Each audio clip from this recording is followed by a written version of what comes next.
ใดเขาคงจะบ่สนใจแล้วภายจะทรมา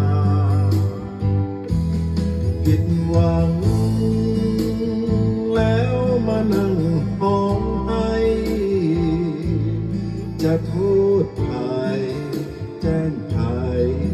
ลงอาญาเดินลงผิด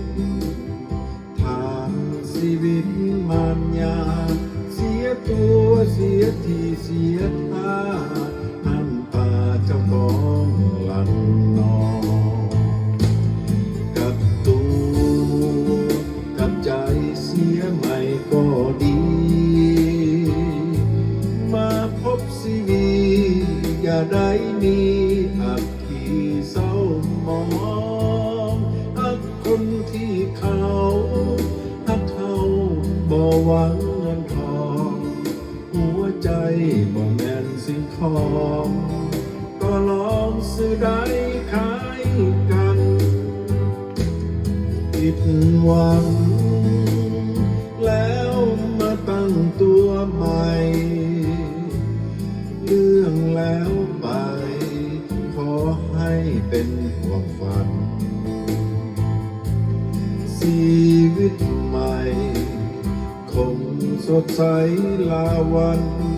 ฟ้าคงจะลงโทษมันสาบานที่เขาแกล้งลืม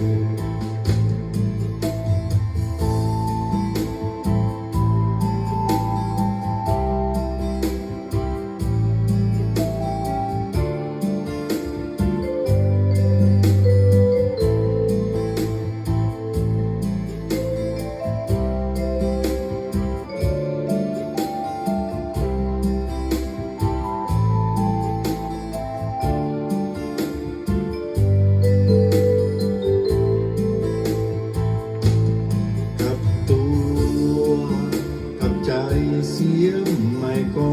ดี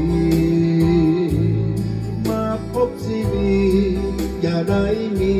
อักขีเศร้าหมองอักคนที่เขา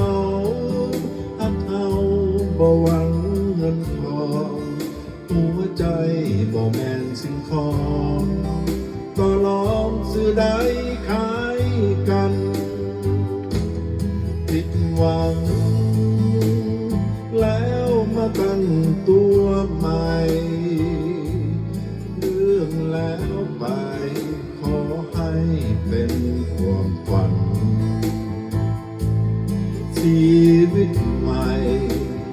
คงสดใสลาวัน